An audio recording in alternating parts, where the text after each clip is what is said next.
ఎక్కడి నుంచి వచ్చిరమ్మా? మేమా యాప్రాల్ మేము ఆడపిల్లలం. మేము ఆడపిల్లలం. ఏంటి సమస్య? భూమి సమస్య. ఏంటి ఏ పేరు పెట్టారు? నా పేరు విజయలక్ష్మి, మా అక్క పేరు రాజమ్మని. మాది ఇంజాపూర్ మా ఊరు. మా జాగా కూడా ఇంజాపూర్లోనే ఉంది.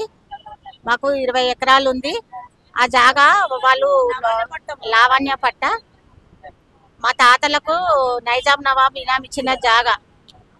అది వాళ్ళు అక్కడ ఊరున్నోళ్ళు మాదే అని చెప్పి మమ్మల్ని రాణిస్తలేరు. మా నాన్న చచ్చిపోయి ఇప్పుడు 20 సంవత్సరాలు. మా నాయన ఉన్నప్పుడు మా నాన్న పోయిండు. ఇప్పుడు మా అన్నలు పోయినా కానీ మా అన్నలను వాళ్ళని కొడుతున్నారు. ఒక ఆయననైతే కంటికి కనబడకుండా చేసిండ్రు. ఇంకొక ఆయన ఇక ఆ బాధలతోటి ఏమి లేనోళ్ళు, ఇల్లు లేదు ఏమి లేదు, కూలి చేసుకుంటోళ్ళు బతుకుటోళ్ళు. ఇంకా వాళ్ళు ఎప్పుడు పోయినా అది మాది మాది అనేసి మేము ఎంత మందిని తీసుకుపోయినా మనం మాది కానిస్తలేదు. వాళ్ళు డబ్బు ఉన్నోళ్ళు, మేము డబ్బు లేనోళ్ళము. ఇంకా అట్లా చేస్తున్నారు అన్న. పేపర్లు ఒరిజినల్ మా దగ్గరనే ఉన్నాయి.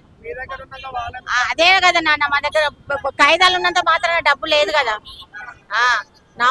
నైజాం ఊరోళ్ళందరూ ఏముంది మాకు తెలియదు వాళ్ళు పట్టేండ్లు అది ఇదని చెప్తారు. కేసీఆర్ ఉన్నప్పుడు పోయి పట్టాబాది ఏమంటారు ఇంద్రమ్మ ఉన్నప్పుడు కొట్లాడుతున్నాం మేము. అప్పటి నుంచి ఇప్పటి వరకు ఏం కాలేదు. పాస్బుక్లు ఎవరు భూమి ఉంటే వాళ్ళకి పాస్బుక్లు చేస్తున్నాం అని కేసీఆర్ చెప్తే అక్కడ పోయి అన్ని అప్లికేషన్లు గిట్ట అవన్నీ పెడితే మా ఆయన అప్పుడు మాకు ఆ పాస్బుక్లు కూడా మాకు కానియలేదు. ఆ ఊరో వాళ్ళకే ఇచ్చేసేసారు. వాళ్ళు ఏమి ఇచ్చిండ్రో వాళ్ళకే ఇచ్చేసారు. ఎవ్వరు అక్కడ ఊర్లోకి పోతే ఎందుకు వచ్చిర్రు అని అంటారు. ఎవరన్నా కాదండి, మాది ఇంకా ఎంఆర్ ఆఫీస్ లో కూడా ఉన్నాయి. మరి ఇప్పుడు ఏం చేయాలి?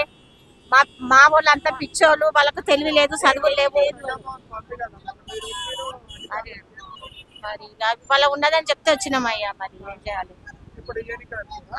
ఎన్నికలు వెళ్తున్నాము. మళ్ళా ఎప్పుడు కూల్ అవుతుందో ఏం చేస్తారో. మరి కలెక్టర్ ఆఫీస్ గిట్ట పోవాలన్నా. గౌడు మా తాత కొడుకు బాలగౌడు కొడుకు లక్ష్మయ్య కొడుకులు చంద్రయ్య బాలయ్య. అట్లా వాళ్ళ మన్మలు వాళ్ళ మన్మరాళ్ళము. ఇప్పుడు మా తమ్ముళ్ళు చాలా ఎడ్డోళ్ళు, మా అన్నలు చచ్చిపోయిండ్రు. ఒక ఆయన కథలు తల్లిదండ్రులు పిల్లలు ఉన్నారు. వాళ్ళకి పెళ్లిళ్ళు ఎట్లా కావాలి? ఒక ఇల్లు లేదు, ఏమి లేదు, చేసుకుంటారు కూలి. వాళ్ళు అంతే నాడు కూలి పోతారు, లేకపోతే లేదు. అలాది అది ఇప్పుడు ఆ జాగాల వాళ్ళు ఏం చేస్తలేరు. ఏం లేదు, ఉంది ఆ జాగా.